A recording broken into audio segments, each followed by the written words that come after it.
கர்நாடகாவில் பிடதி ஆசிரமத்தை நடத்தி வரும் நித்யானந்தா மீது ஆர்த்திராவ் என்பவர் புகார் அளித்திருந்தார். தன்னை பலமுறை பாலியல் தொந்தரவு செய்ததாக பகீர் குற்றச்சாட்டுகளை ஆர்த்திராவ் முன்வைத்திருந்தார். இதுகுறித்து பத்திரிகையாளர்களை சந்தித்த நித்யானந்தா இந்த குற்றச்சாட்டுகளை மறுத்தார். அது மட்டுமின்றி ஆர்த்திராவ் மீது வேறு பல புகார்களை நித்யானந்தா கூறினார். தற்போது நித்யானந்தாவின் குற்றச்சாட்டிற்கு ஆர்த்திராவ் ஆதாரத்துடன் விளக்கம் அளித்துள்ளார். அவர் அளித்த பேட்டி இதோ. வணக்கம். நித்யானந்த சுவாமி எனக்கு ஒரு குருவாகவும் கடவுளாகவும் இருந்தார். 6 வருஷமாகி 6 வருஷம் நான் அவரோட ஒரு ஆழ்ந்த பக்தையாய் இருந்தேன்.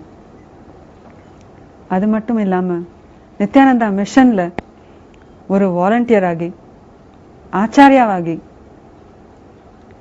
ஆர்கனைசராகவும் இருந்தேன். நித்யானந்தாவுக்கு பர்சனல் கேர்டேக்கர்ல ஒருவராகவும் இருந்தேன். ஆனா ஒரு முக்கிய சாட்சியா செக்ஷுவல் அபியூஸ் விக்டிமா நான் அவருக்கு அகேன்ஸ்டா கம்ப்ளைண்ட் கொடுத்து 450 page charge sheet Karnataka CID போட்டதுலேருந்து அவர் என்ன ஒரு எதிரியா கருத ஆரம்பிச்சாரு. குற்றப்பத்திரிகை போட்டு 1.5 வருஷம் ஆயிடுத்து. ஆனா இந்த 18 மாசங்கள்ல ட்ரையல் இன்னும் ஸ்டார்ட் ஆகிறதுக்கு ஒரு அறிகுறியே இல்லாம இருக்கு. இந்த 18 மாதங்கள்ல எனக்கு பல்வேறு விதமான ஹாரஸ்மெண்ட் வந்திருக்கு. இமோஷனலா, மென்டலா, லீகலா, ஃபைனான்சியலா, எல்லா விதத்திலையும் ஹாரஸ்மெண்ட். அது மட்டும் இல்லாம எனக்கு லைஃப் த்ரெட்டும் இருக்கு.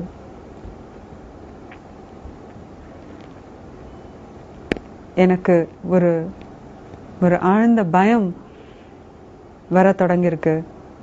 எங்க ட்ரையல் ஸ்டார்ட் ஆகிறதுக்கு முன்னாடியே என்னை சைலன்ஸ் பண்ணிடுவாங்களா அப்படின்ற ஒரு பயம். என்னோட க்ளோஸ் ஃப்ரெண்ட் நித்யானந்தாவோட பர்சனல் செக்ரட்டரி கோபிகா அவங்கள மாதிரி என்னையும் சைலன்ஸ் பண்ணிடுவாங்களா அப்படின்ற ஒரு பயம்.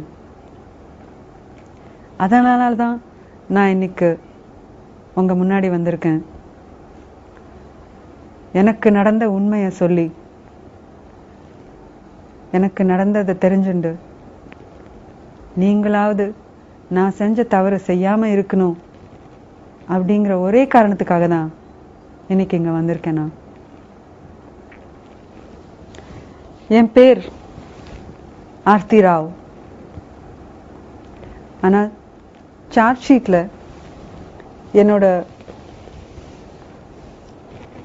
என்னோட ஐடென்டிட்டிய மாத்தி என்னோட குடும்பத்தையும் ப்ரொடெக்ட் பண்ணணும் அப்படிங்கிற காரணத்துக்காக கர்நாடகா சிஐடி என் பேர் அமலா அப்படின்னு மாத்தி போட்டாங்க. 6 வருஷம் எனக்கு ஆசிரம்ல நித்யானந்தா கொடுத்த பேர் மா நித்யானந்த பிரேமேஸ்வரி மயி என்று.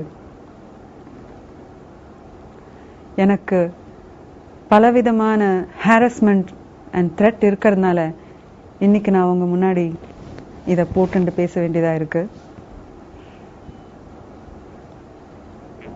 நான் சென்னையில ஒரு ட்ரெடிஷ்னல் பிராமின் ஃபேமிலிக்குல பிறந்து வளர்ந்தேன். ரொம்ப அன்புள்ள அப்பா அம்மா என்னை வளர்த்தாங்க. சின்ன வயசுல இருந்தே சோஷியல் சர்வீஸ் பண்ணணும் அப்படின்ற ஒரு ஆழ்ந்த இன்ட்ரெஸ்ட் எனக்குள்ள கிரியேட் பண்ணாங்க. நான் இந்தியாவில் ஒரு டாப் காலேஜில் மெக்கானிக்கல் இன்ஜினியரிங் படிச்சுட்டு அதுக்கு பிறகு அமெரிக்காவில் போய் மாஸ்டர்ஸ் ஸ்காலர்ஷிப்போட பண்ணிட்டு அங்கேயே வேலை பண்ண ஆரம்பித்தேன். எனக்கு மனசுக்கு பிடிச்ச ஒருத்தரோட எனக்கு கல்யாணம் பண்ணி வச்சாங்க. நாங்கள் 2 பேரும் சந்தோஷமா அமெரிக்காவில் வாழ ஆரம்பித்தோம். சிட்டிசனாகவும் ஆனோம். ஆனால் 2004 எனக்கு பலவிதமான பிரச்சனைகள் அப்படின்னு சொல்லலாம் வர ஆரம்பிச்சது. வேலையிலிருந்து டென்ஷன், நான் வேலையில சாட்டிஸ்ஃபேக்ஷன் இல்லைன்னு ஃபீல் பண்ணி கரியரை மாற்ற ட்ரை பண்ணி ஏழைங்களுக்கு ஹெல்ப் பண்ற மாதிரி ஒரு வேலையை தேடணும்னு சொல்லிட்டு இவ்வளோ நல்ல சம்பளம் வர 3 லட்சம் ஒரு மாசத்துக்கு சம்பளம், அந்த சம்பளம் வர சாஃப்ட்வேர் இன்ஜினியர் வேலையை விட்டுட்டு அதுல பாதி சம்பளம் வர ஒரு ஹேண்டிகேப்டுக்கு ஹெல்ப் பண்ற ப்ராஸ்தட்டிஸ்ட் அப்படிங்கிற ஒரு ப்ரொஃபஷன்ல போகணும்னு இன்னொரு மாஸ்டர்ஸ் பண்ண ஆரம்பிச்சேன். அதனால வந்த கஷ்டங்கள்,